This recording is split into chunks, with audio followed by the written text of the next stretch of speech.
Chuck Todd, the host of the Chuck Todd Cast, and for nearly a decade, he served as the moderator of Meet the Press. Chuck, great to see you and appreciate you taking the time for us today.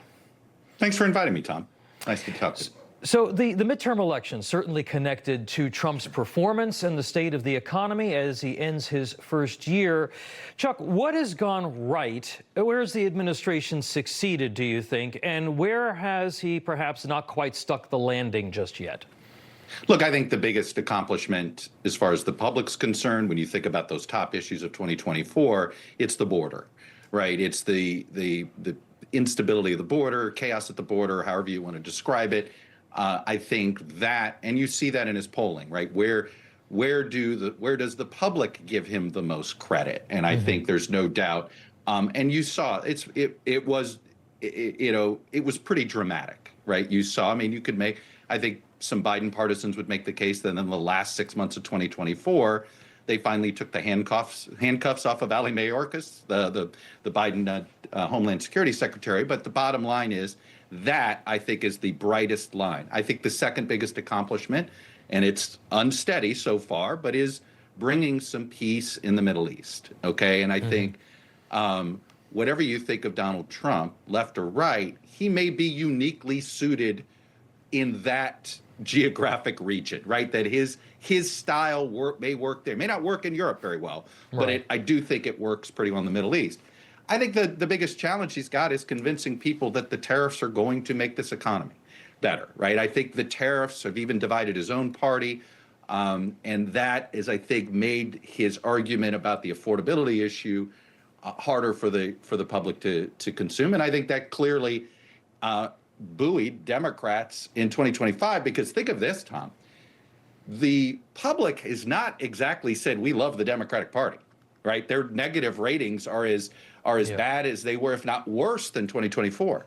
And yet the success of individual Democratic candidates clearly is because they singularly have been focusing on the affordability issue, and that has had some real resonance. And you just simply can't wave a magic wand and fix the affordability problem. Correct. So, I mean, and people haven't sort of felt the impact of the tax cut bill.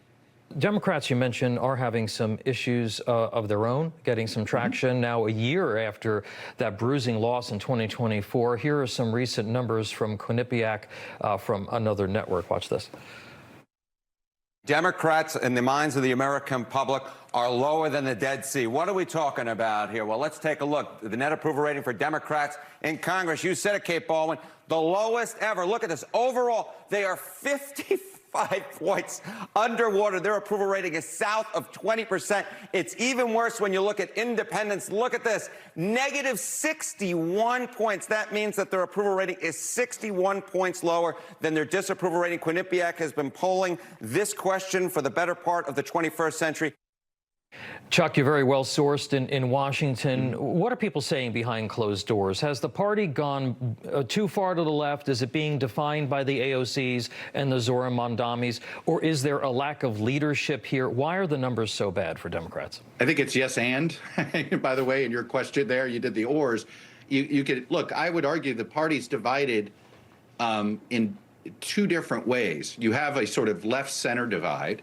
You could argue that is the sort of divide between the socialist Democrats and the capitalist Democrats.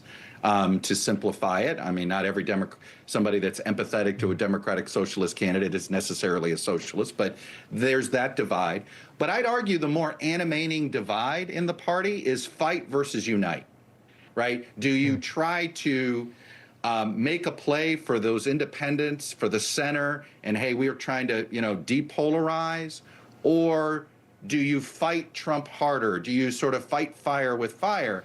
The Democratic base wants fight, right? What else explains Gavin Newsom going essentially from zero to front runner in these very, very early 2028 polls? Because he's been trolling Trump, he's been punching at Trump, and it's been rewarded.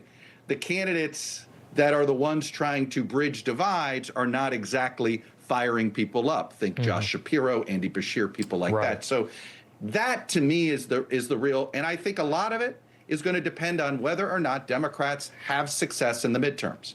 If they sweep the House and the Senate, well, then maybe they'll look for a more moderate-leaning Democrat. But if Democrats come up short, boy, do I think it animates the base more, and you'll see more of the AOC Bernie wing probably be more on the upswing, basically saying moderation doesn't work in this environment. Yeah, it's going to be 2028 is going to be fascinating. Now, Chuck, you've been a prominent voice in the media for more than 2 decades. Confidence in the press, it's down to 28% according to Gallup. It's friends and family, as John McCain used to joke about congressional approval ratings. At this point, it's friends and family. That's about it. Trump received 92% negative coverage in his first 100 days, according to Media Research Center. Arguably, COVID and Russiagate coverage, 2 examples of where I think trust took a pretty big hit. Watch a little bit of this. While this is a pandemic of the unvaccinated, there are millions of children who can get sick because adults won't do something to protect them. Because the myths about children and COVID, that kids aren't really harmed by it, that school closures were a massive and avoidable mistake, that they cause learning loss and mental health issues, those myths, and they are myths, dangerous myths. A vaccinated person gets exposed to the virus. The virus does not infect them. The virus cannot then use that person to go anywhere else. Chuck, kind of looking back now, any regrets that you sense over how some of those stories were handled over these last number of years by the press?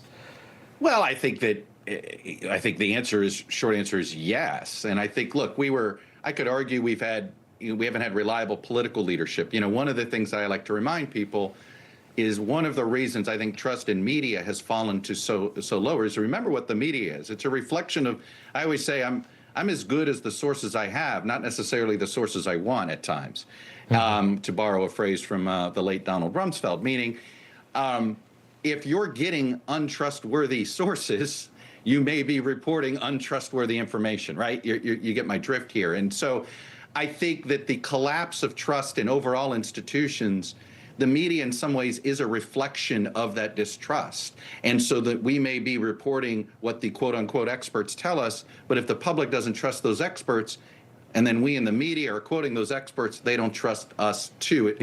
It's sort of across the board. And what you have now, I would argue, Tom, is essentially the left doesn't trust the media now, and the right doesn't trust the media. We are in this siloed world. I put the blame on big tech and algorithms that sort of, I think, make it too easy for too many people to live in a bubble, a filter bubble. And I do think in some ways there's too many people.